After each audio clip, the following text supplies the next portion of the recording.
Chers internautes, bonjour, merci de nous rejoindre pour cette nouvelle édition d'Informatique News Hebdo, votre hebdomadaire dédié à l'informatique et aux télécoms. Alors, comme vous pouvez le constater, on a légèrement changé de décor, mais le fond reste le même. Et pour traiter l'actualité de la semaine, je suis, comme chaque lundi, en compagnie de notre rédacteur en chef, Guy Hervier. Bonjour Guy. Bonjour Jean-François. Alors Guy, j'ai le plaisir de partager avec vous une actualité comme chaque semaine très fournie. On commence par un grand classique du secteur, les mises à jour Microsoft, avec plus exactement la mise à jour Windows.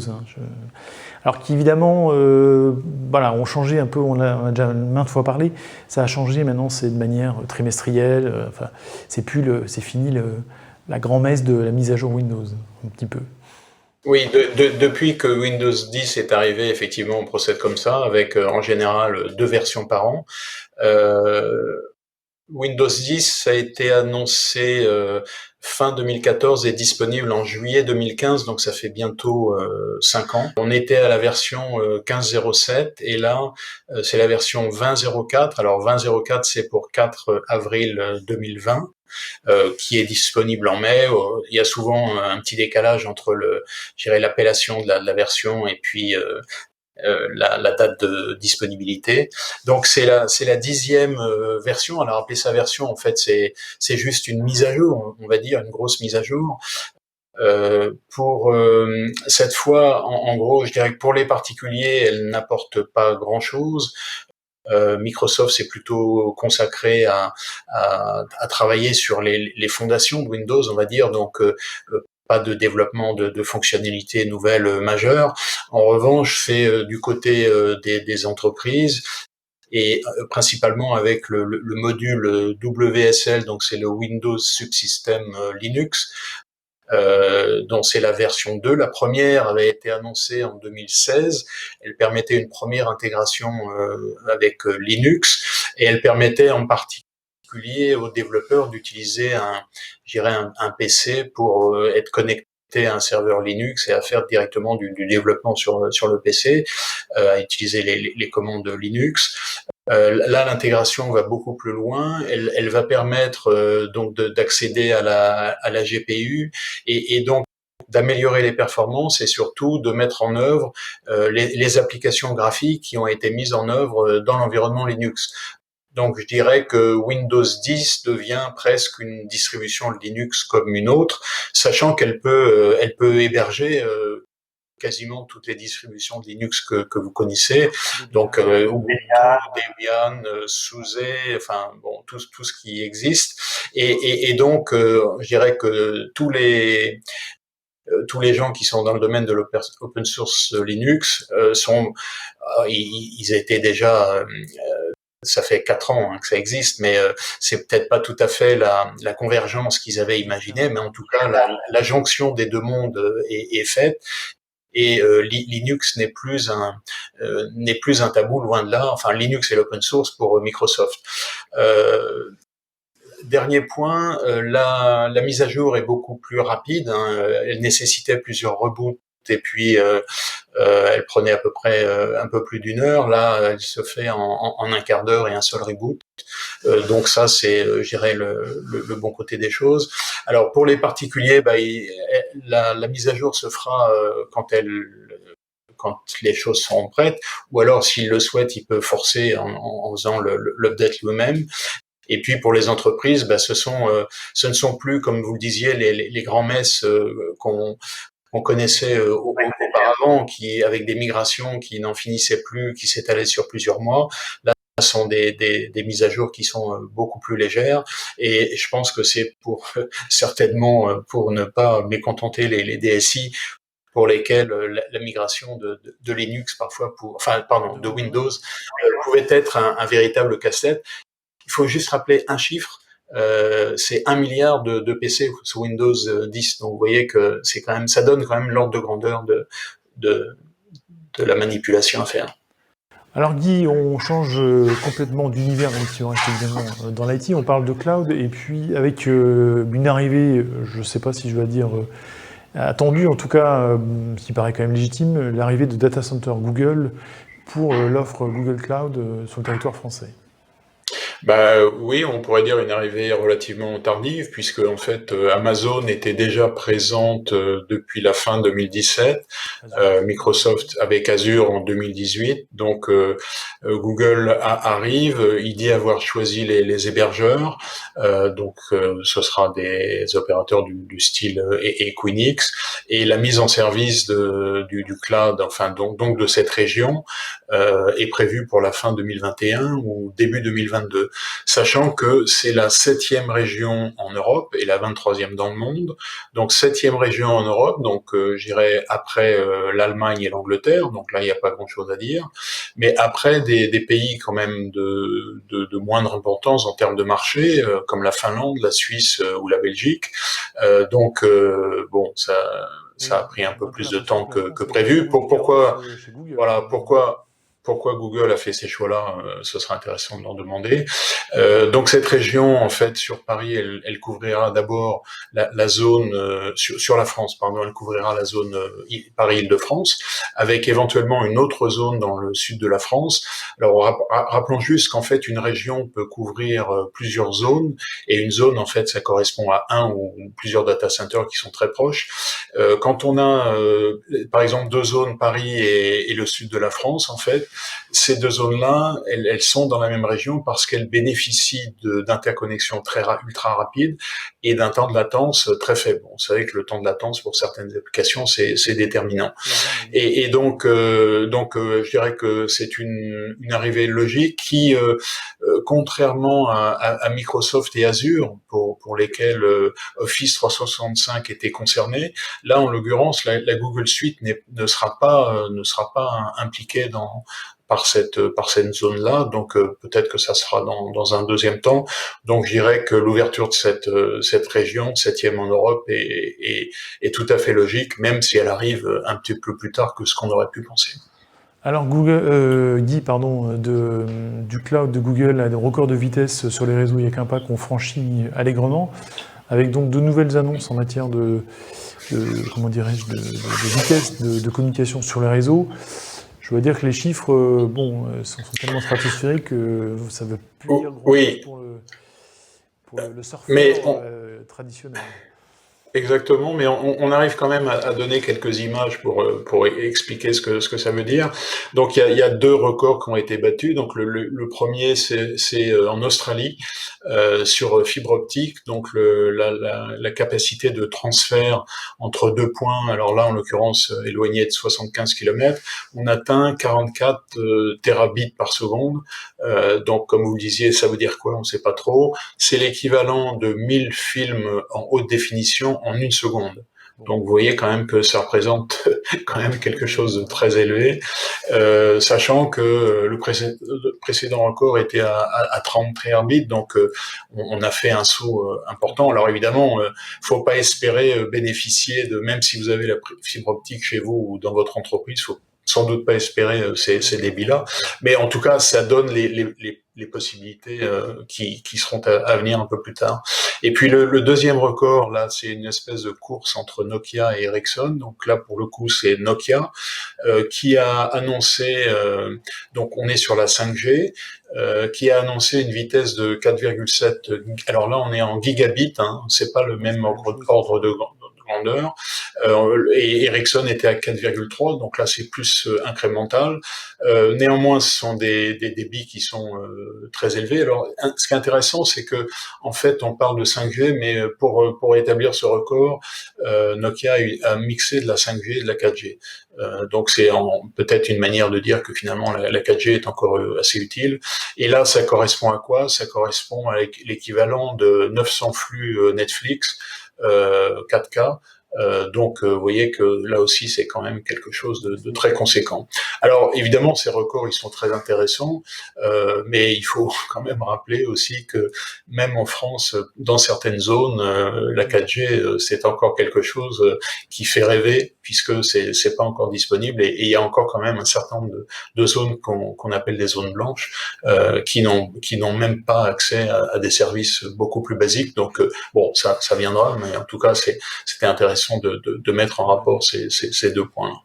Alors Guy, on reste toujours finalement dans le cloud, puisqu'on parle d'une offre pour le coup assez intéressante d'OVH Cloud, pardon, je vais y arriver, qui se positionne en marketplace pour les éditeurs, les ISV par exemple, qui donc vont sur le territoire d'Amazon et d'Azure, bien sûr. Oui, c'est ça. Donc en fait, OVH, donc opérateur de cloud évidemment français bien connu, qui se présente comme le premier opérateur de cloud européen, et donc qui essaye en fait, j'irais de mettre en place une sorte d'écosystème. Donc là, l'idée, c'est de te proposer une marketplace, donc une place de marché sur laquelle OVH proposera des applications d'éditeurs indépendants, d'éditeurs tiers. Donc là, ça s'adresse plutôt à des petites et moyennes entreprises. Et donc, pour l'instant, pour démarrer, c'est une trentaine de partenaires. Bon, évidemment, ce nombre sera appelé certainement à croître. Donc, ce sont des applications du style communication ou applications de collaboration, ça peut être des applications de cybersécurité, ça peut être du développement web, donc je dirais des choses qui sont directement en phase avec la transformation numérique des petites et moyennes entreprises. Et OVH a tenu à expliquer en fait, et on comprend bien je dirais l'objectif qui est poursuivi, cette création d'écosystème, c'est pas de gagner de l'argent, puisque a priori ils ne prennent que 3% et qu'ils appellent ça en coût de gestion. Donc c'est pas, en gros, c'est pas une dîme qui est perçue sur le rapport entre le fournisseur et le client, mais c'est juste des coûts de gestion. Donc c'est une démarche intéressante de la part d'OVH, qui étend sa zone de couverture, je dirais, en France et puis vraisemblablement en Europe. Très bien. Alors Guy, on conclut cette passage en bref, cette revue en bref de l'actualité par un petit volet financier. Alors c'est du côté de Microsoft cette fois-ci que ça se passe, et en Inde, qui à son tour, Facebook aussi, l'argent sur la table, veut rentrer au capital de la plateforme indienne Jio. Alors oui, c'est ça. Donc Microsoft met 2 milliards, donc c'est beaucoup. Mais en fait, Jio Platform, c'est un nom qui n'est pas très connu, je dirais, en Europe, et pourtant c'est le troisième opérateur de télécom mobile dans le monde, avec plus de 300 abonnés. Donc vous voyez que c'est quand même quelque chose de très conséquent. Le premier, c'est China Mobile, 900 milliards, j'ai dit millions, je crois. C'est 300, non, pardon. 900 millions et 300 millions, voilà, on s'y perd avec ces chiffres un peu importants. Donc, je dirais que c'est un investissement important. Facebook avait fait la même chose il y a quelque temps. Facebook avait investi 5,7 milliards de dollars dans Jio Platform. Donc cette entreprise, en fait, elle appartient à... le nom n'est pas connu, mais en fait, c'est un rachat d'Infotel en 2010. Donc Infotel, c'était un nom qui était un peu plus connu. Et l'acheteur, c'est Reliance Industries, qui est une des plus grosses, sinon un plutôt dans le domaine du pétrole, donc qui pèse quand même 88 milliards de dollars. Donc vous voyez, c'est plus gros qu'IBM, donc c'est quelque chose de très important. Donc je dirais que c'est une prise de participation qui va permettre à Microsoft de développer des applications, je dirais, de prendre un peu plus position sur le marché indien. Donc on voit bien que finalement la crise qu'on a connue n'empêche pas les grands opérateurs de cloud et de l'internet et les grands éditeurs de continuer leur avancée. Donc bon, c'est quelque chose qui était intéressant à mentionner également. Très bien, Guy. Alors on revient sur notre dossier de la semaine, qui évidemment tourne toujours autour de la problématique du Covid-19 et du déconfinement, avec tout d'abord une étude de Gartner qui mise un peu plus je vais y arriver, la baisse des ventes d'équipements informatiques, et j'allais dire c'est plus que significatif. C'est sérieux, on va dire. Donc c'est les chiffres pour 2020. Donc ils recensent, en fait, c'est la vente de tous les terminaux de tout type, donc des PC jusqu'aux smartphones. Et là, effectivement, la chute sera sévère, hein, puisque c'est sur l'année 2020, donc c'est la prévision aujourd'hui, mais on ne sait pas ce que sera la fin de l'année. On est, pour les PC, toutes catégories confondues, on est à moins 12%. On est à 230 millions. Je ne sais pas si vous vous souvenez, mais au plus haut, je crois qu'on était à plus de 350 millions. Donc, vous voyez que ça a quand même sérieusement. Ça, c'est il y a quelques années, hein, puisque il y a quand même depuis un bon moment une baisse tendancielle du nombre de PC vendus. Et puis pour les smartphones, c'est un peu plus sévère puisqu'on est à moins 15% pour l'année. Bon, ça représente quand même 1,4 milliard, hein, donc c'est pas négligeable. Et on avait pensé que la 5G serait un peu le moteur pour cette année 2021. Bon, il est vraisemblable que la pandémie n'est pas favorisée, mais de toute façon, ça ne serait pas arrivé et que ce renouvellement grâce à la 5G n'arrivera que à partir de sans doute la semaine prochaine. Voilà. Là, pour cette année, en gros, la vente des smartphones 5G, ça représente un petit peu plus de 10%, donc vous voyez que ça reste encore relativement modeste. Alors justement, vous parlez de 5G. L'épisode version franco-française de la mise en place de la 5G continue, puisque Martin Bouygues s'est fendu une déclaration en disant que finalement, pour lui, il n'y avait pas d'urgence à se lancer dans la 5G. Oui, c'est ce qu'il a dit dans une tribune au Figaro. Donc, vous vous souvenez que la vente aux enchères des bandes de fréquences était prévue pour le printemps. Bon, ça a été évidemment reporté de quelques mois. Ça devait arriver finalement en septembre. Et là, Martin Bouygues dit pour tout un tas de raisons. Il dit il y a pas d'urgence. Et il demande à ce que ce soit reporté en 2021. Il dit que finalement l'arrivée de la 5G ne sera que pour 2023-2024, donc en gros, c'est pas quelques mois qui feront la différence. Donc, est-ce que en fait c'est une demande, je dirais, générale pour tous les opérateurs, ou est-ce que ça concerne plus Bouygues qui, pour des raisons qui lui seraient propres, serait plus intéressé à un report? Ça, c'est un peu plus difficile à dire. En tout cas, l'ARCEP s'est déclarée un peu surprise, tout comme Bercy d'ailleurs, c'est un peu surprise de cette requête, et on sait pas d'ailleurs si elle sera acceptée, enfin prise en compte. Très bien. Alors, puisque vous parliez de Bouygues et ces éventuelles difficultés pour financer, parce que ça peut être ça le fond de l'histoire finalement, ces enchères 5G, c'est l'occasion de parler de la bourse, avec quand même le comportement des valeurs cloud qui mérite d'être suivi, parce qu'on est loin de la poussée attendue pour 10 ans. C'est assez étonnant. Alors c'est un indicateur dont on a déjà parlé, qui a été défini par la société Bessemer, c'est une société d'investissement, donc qui a pris, je dirais, un certain nombre d'entreprises qui sont spécifiques cloud, du style Salesforce par exemple, Workday, donc il y en a un certain nombre, c'est une cinquantaine, et donc a constitué un opérateur de valeur du cloud.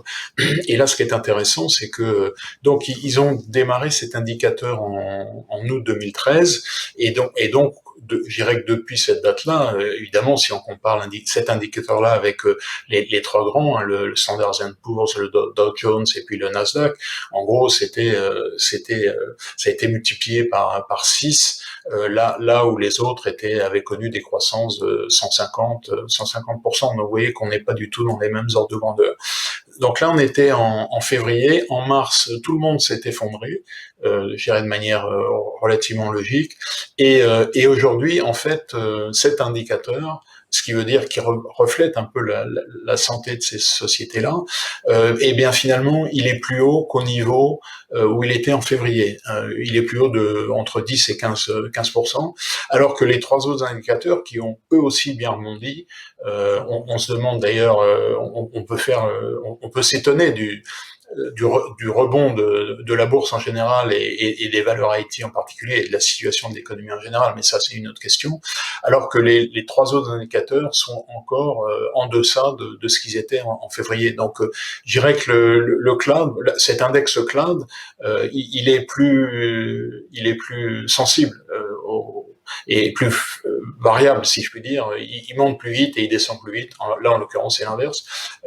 Mais en tout cas, ça veut dire que cette pandémie, elle va accélérer tous ces phénomènes de digitalisation et donc va favoriser tous les éditeurs toutes les sociétés qui sont présentes sur ces technologies-là.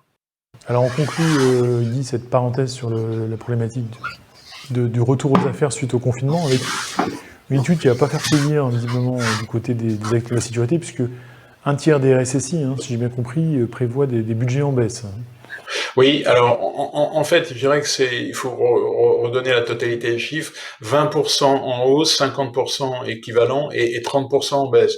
Donc si on fait le bilan un peu global, c'est une tendance un peu baissière, mais ça intervient sans doute pas à un très bon moment parce que on sent bien que avec la mise en place du télétravail, qui est quelque chose qui va rester, qui va être durable, on aurait pu penser que les entreprises aient pris la mesure des risques qui vont être désormais qui vont les concerner et donc vont mettre en place je dirais de nouvelles politiques de sécurité et ce qui s'accompagne avec des dépenses et c'est pas tout à fait le cas. Donc on pourrait dire qu'on limite la casse, mais il serait peut-être intéressant de se pencher sur ce que seront les conditions indispensables pour une mise en œuvre du télétravail de manière extrêmement sécurisée. Très bien dit, et puis on conclut, alors justement, là je pense que la transition elle vient de fait, sur coup de cœur, coup de gueule, en l'occurrence les demandes d'indemnisation suite au vol de données, comment dirais-je, des clients d'EasyJet qui se montent au global à 20 milliards de dollars. Donc finalement, si on fait ça en rapport avec le sujet d'avant, c'est peut-être pas forcément le bon moment, en tout cas pour les entreprises qui ont des clients publics, des clients grand public, de baisser la garde en matière de sécurité, parce que ça risque de coûter quand même assez cher. Oui, je crois que l'idée à retenir, en fait, il faut comparer toujours le coût immédiat là en l'occurrence de mise en œuvre de la sécurité, et puis le coût d'une absence de mise en œuvre de sécurité qui, là en l'occurrence, est une demande de dédommagement par une class action. Donc, comme vous le disiez, EasyJet avait déclaré la perte de données concernant 9 millions de clients. Dont un peu plus de 2000 concernant des données liées aux cartes de crédit. Donc là, évidemment, c'est hautement sensible. Donc si vous faites le calcul, en gros, on est à 10 millions de clients, 20 milliards, ça fait à peu près 2000 euros par utilisateur. Alors ça, c'est une demande, c'est pas sûr que ce sera accepté, mais en tout cas, on voit bien que les risques sont absolument considérables et qu'il vaut peut-être mieux investir un tout petit peu plus en sécurité et ne pas prendre les risques dans un deuxième temps. Et je pense que l'épidémie du coronavirus nous enseigne un petit peu plus, à peu près la même chose. Si on avait dépensé un petit peu plus au départ, c'est toujours la même prévention et après ce qui arrive est quand même beaucoup plus important. Donc c'est peut-être un sujet à méditer. Écoutez, je propose Guy qu'on laisse nos lecteurs réfléchir. On reprendra les copies la semaine prochaine. En attendant, pour venir plus sérieux, on vous souhaite évidemment à toutes et à tous une très belle semaine. Et on vous propose de nous retrouver la semaine prochaine pour une nouvelle édition de la Forum News Edo. À très bientôt. Merci.